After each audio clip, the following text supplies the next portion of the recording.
안녕하십니까, 최환입니다. 마음은 평안하신지요? 입꼬리 올리고 쾌활하게 함께 하겠습니다. 반갑습니다.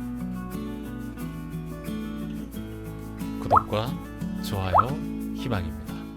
32페이지. 일찍이 장자는 사람의 마음이 무엇에 의해 움직이는지 간파하고 있었다. 자, 작은 그냥 그릇 하나를 내걸고 활을 쏘면 잘 쏠 수 있지만 허리띠에 은고리를 내기로, 금은 보화를 내기로 걸면 활을 쏘는 마음이 흔들리고, 황금을 걸고 활을 쏘면 눈앞이 가물가물됩니다. 그 재주는 마찬가지인데, 그 활 쏘는 능력은 마찬가지인데, 무언가 물질에 연연하는 바가 생기면 그것을 중하게 여기게 되어서 그것을 중히 여기는 사람들의 속마음이 졸렬해지는 것입니다. 자, 외물의 노예가 될 때 마음이 흔들리고 급기야 눈앞에 가물가물거리게 된다. 결국 있는 재주도 소용없게 되어버립니다. 자, 물질에 눈이 멀게 되면, 우리가 견물생심이란 말이 있죠. 물질에 눈을 멀게 되면 내 마음이 바로 두근두근거리는 거예요. 그러니까 욕심의 눈이 어두우면 내 마음이 고요하게 갈 수 없다고 했지 않습니까? 항상 욕심이 생기면 내 마음은 고요함, 깨달음으로 갈 수 없다고 말씀드렸죠. 내가 무언가 욕심이 일어날 때 난 이미 깨달음을 방해하는 욕심이 일어나는구나. 그렇게 되는 순간 내가 그 길로 가기가 더 힘들구나. 우리는 어떻게 현대 상업주의가 초래한 만들어진 절망에서 벗어날 수 있을까? 오늘 제가 질문, 여러분들에게 가장 핵심적인 내용이 바로 오늘 여기 나오죠. 일상성 혁명입니다. 절망에서 벗어나는 일상성 혁명 테크닉의 원리를 설명해 드립니다. 지금 당신이 살아온 강요된 소비 패턴에서 과감히 벗어나 일상의 작은 혁명을 일으켜보라. 일상성 혁명하는 방법을 알려드립니다. 일상의 혁명을 일으키는 방법. 이게 뭐라고 했습니까? 자, 지금 설명해 드리는 거예요. 지금 당신의 냉장고에 채워져 있는 물건들, 그것을 곰곰이 쳐다보고 그것을 깨끗이 비워봐라. 자, 일상성 혁명의 첫 번째, 여러분이 일상성으로 강요된 소비 패턴을 과감하게 벗어날 수 있는 첫 번째 방법이라고 해요. 지금 사용하고 있는 냉장고에 필요 없는 물건들을 깨끗이 비워보라. 자, 두 번째입니다. 텔레비전의 유혹에서 벗어나서 바로 전원을 끄라. 텔레비전, 드라마, 그리고 내가 보는 예능 프로, 이런 것을 벗어나는 것만 해도 일상성 혁명의 두 번째 조건이라고 합니다. 자, 냉장고, 그리고 텔레비전이라고 하고 있어요. 세 번째입니다. 대중교통을 이용하는 것 좋고 자동차를 이용하는 것도 좋지만 자동차를 즐기지 말고, 세 번째 일상성 혁명의 세 번째 조건, 걷기를 생활화해라. 이거 다 얘기하는 거죠. 30분 걸어라. 자, 이게 일상성 혁명의 세 번째 조건이고요. 네 번째 나갑니다. 네 번째, 궁전 같은 아파트에 살기만 꿈꾸지 말고 대자연이 주는 낭만을 만끽해보라. 산을 걸어라는 거예요. 자, 그렇게 되면 이미 만들어진 절망으로부터 자유를 선언하는 셈이고, 그리하여 어느새 주체적 삶을 회복하고 만족함의 환희를 느끼게 된다. 비교는 반드시 가짜 절망을 부른다. 자, 비교하는 순간 제가 지옥으로 간다 그랬죠. 자, 여기도 이렇게 얘기하고 있어요. 누군가가 비교하는 순간 비교는 가짜 절망을 부른다. 진짜 절망이 아니에요. 여러분들 가짜 절망이라는 건 뭐라고 그랬어요? 내가 절망을 하고 있다고 착각하는 게 가짜 절망이죠. 비교하는 순간 가짜 절망에 빠진다는 거예요. 지금 자식이 있는 부모님들 잘 보세요. 제가 설명해 드릴게요. 35페이지입니다. 요즘 젊은이들 사이에 엄친아와 엄친딸이란 말이 유행 많이 했었다. 한 번도 본 적이 없는 엄마 친구 아들 또는 엄마 친구의 딸, 끊임없이 비교당하고 꼬투리가 되는 이 유행어 역시 거짓 절망의 원천이래요. 자, 비교하면 거짓 절망에 빠진다고 했죠. 비교하면 가짜 절망에 빠집니다. 진짜 절망이 아니라 비교하면 가짜 절망에 빠집니다. 어떻게 빠지냐? 잘 보세요. 엄마 되시는 분들은 잘 들으세요. 아빠 되시는 분들. 야 둘째 딸, 엄마 친구 아들이 이번에 인서울대학에 합격했다더라. 야, 엄마 친구 딸이 그 대기업에 우수한 성적으로 취업되었다고 하더라고. 뭐 니한테 뭐 꼭 하는 말은 아니지만 뭐 그렇게 얘기하더라고. 카톡에 올라왔네. 대부분 사람들은 태어나면서부터 그들이 원하지 않던 원했던 간에 비교당합니다. 그 첫 번째가 뭡니까? 바로 엄마와 아버지의 말투입니다. 이게 아이들에게 바로 가짜 절망으로 뿌리 내리게 하는 근본이란 겁니다. 오늘 이것만 알고 가세요, 여러분. 지금 부모님이 되신 분들 그리고 앞으로 부모님이 되실 분들은 잘 들으셔야 됩니다. 이것은 부모님뿐만 아니라 내 남편을 다른 남편들과 비교하고 내 아내를 다른 아내와 비교하는 것. 누구 뭐 저기 부인은 음식 참 잘한다던데 뭐 반찬이 뭐 네 가지 다섯 가지는 나온다고 하더라 여보.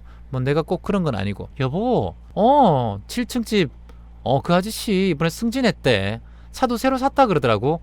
유럽 7박 8일 여행 갔다 왔다지 뭐야. 뭐 2개월 한 번씩 해외여행 간다든가. 이런 얘기들 끊었던 담배 다시 피게 만듭니다. 남편분들 비교하지 마세요. 비교는 가짜 절망을 부릅니다. 여러분 딸들 아들들 다른 아들과 딸 절대 비교하면 안 됩니다. 여러분이 잘 생각해 보세요. 여러분의 엄마 아버지가 당신에게 어떤 비교를 했는지.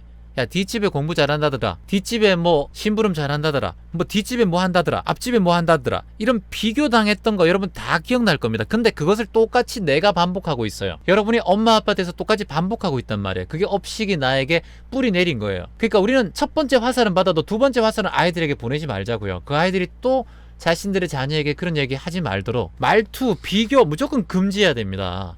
부모의 말투가 애들에게 가짜 절망을 빠지게 한다니까요. 그러니까 엄마와 아버지의 말투가 정말로 중요하다는 거예요. 내 아이가, 내 남편이, 내 부인이 누군가에게 비교당한다라고 생각하는 순간 자신의 자존감이 바로 떨어집니다. 내가 가진 행복을 보지 못하게 돼요. 이게 무서운 거예요. 내가 가진 행복을 보지 못하고 남이 가진 행복만 귀하게 여기게 된다. 여러분이 자녀분들에게 누구와 비교하게 되잖아요. 그러면 이 자녀는 내가 지금 살아있고 내가 지금 이 집에서 소중하고 행복을 느끼지 못하고요, 남과 비교하는 마음이 생겨서 남이 가진 행복만 귀하게 생각해서 오로지 남에 의존하고 그리고 남의 시선, 눈치를 보게 된다는 거예요.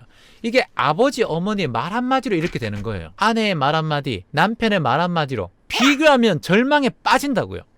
비교가 불러오는 가장 절망에 쉽게 빠져버리는 건 바로 비교다. 절대 아이들은 비교하면 안 됩니다. 내 아이는 그저 태어나줘서 고맙다, 감사해. 오로지 비교하는 순간 우리는 지옥으로 가고 절망에 빠진다고 하죠. 우리에겐 필요한 것은 바로 이 비교의 인식의 전환이다. 곧 비교를 통해서 획득된 우월감도, 비교 당함으로써 초래된 열등감도 모두 나의 독자적인 가치를 왜곡할 뿐이다. 나는 유일무이한 존재예요. 비교당할 존재가 아니에요.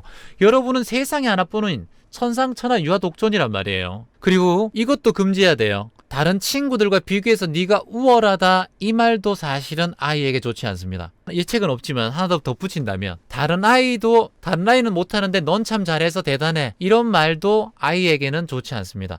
잠시 아이에게 자존심을 올려줄 수 있지만, 자존감을 올려줄 수 있지만 결국 우리가 다 연결되어 있어요. 그리고 못하는 아이를 무시하는 마음이 생길 수가 있어요. 나는 남들과 다르다는 우월감이 생길 수 있어요. 이게 뭡니까? 바로 세상과 이원화가 되는 거예요. 이원화가 되는 순간 이 아이는 또 다른 괴로움에 빠져요. 제가 말씀드렸죠. 우리 인간은 생각하는 거로 비이원화돼야 된다고요.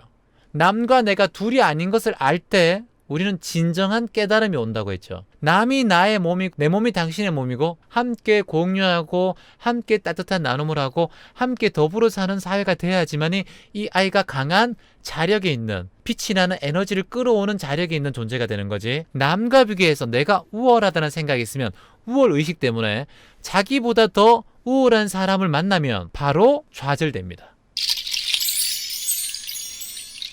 이건 정말 중요한 포인트입니다. 이 책에 없는 얘기입니다. 내 아이가 누구랑 나빠서 네가 더 우월해란 말도 하면 안 돼요. 이거 꼭 킵하세요, 여러분. 모든 게 다 연결되어 있고 인연법이라고, 인과법이라고. 내가 어떤 이로 인해서 더 우월한 존재라고 생각하는 순간, 나보다 더 우월한 존재가 나타나는 순간 내가 바로 작아진다고요. 그러니까 비교하지 말고 그 아이도 소중하고 너도 소중한 존재고, 네가 공부를 잘하지만 그 아이도 잘하는 게 분명히 있을 거야. 네 학교를 1등 했어.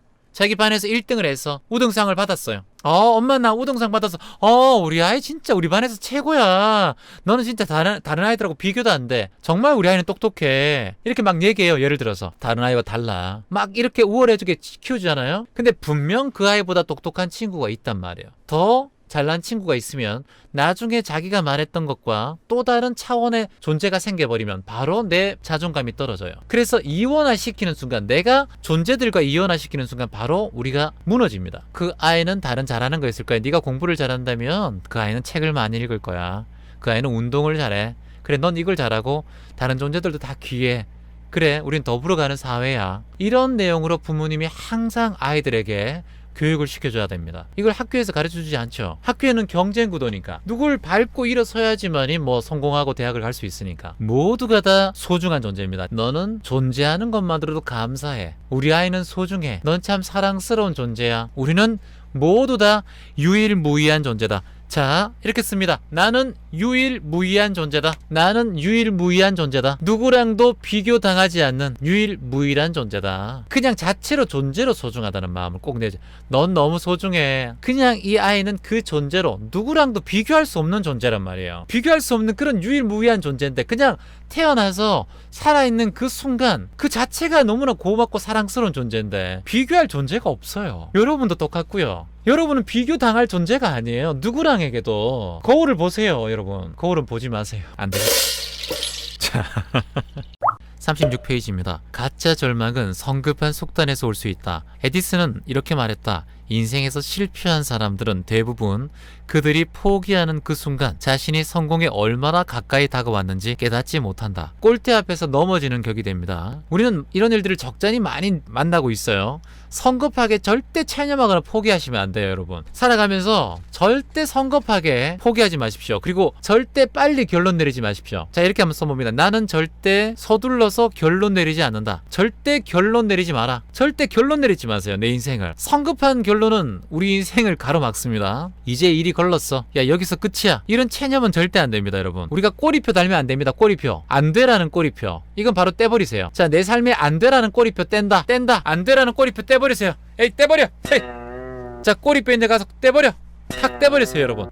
벤자민 프랭클린 다음과 같은 질문에 대답했다. 당신은 수많은 장애가 있었는데 어떻게 포기하지 않고 한 가지 일에만 전념할 수 있었습니까? 프랭클린은 이렇게 답했다. 당신 혹시 그 일하는 석공을 자세히 관찰해 본 적이 있습니까? 그 석공은 아마 똑같은 자리를 100번을 좋게 두드렸을 겁니다. 갈라질 징조가 보이지 않더라도 말이죠. 하지만 101번째 망치로 내리쳤을 때 돌은 갑자기 두 조각으로 갈라집니다. 이는 한 번의 망치질 때문이 아니라 바로 그 마지막 한 번이 있었기 때문입니다. 그때가 바로 100번의 망치질이 있었기 때문이죠.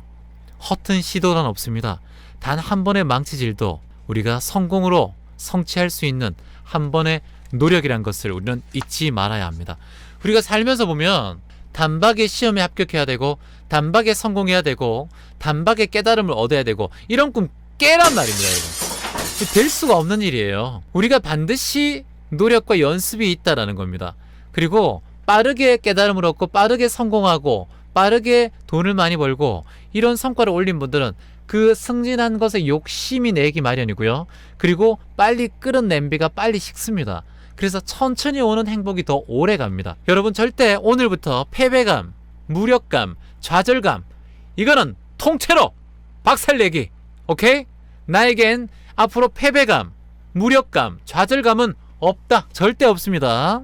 당장은 답답하더라도 인내하고 기다려보라. 기다림은 더 많은 것을 견디게 하고 더 먼 곳들을 보게 하고 깜깜한 어둠 속에서 빛나는 눈을 갖게 한다. 가짜 절망을 깨달으라. 그 자체로 당신에게 폐기된 희망을 찾을 수 있다.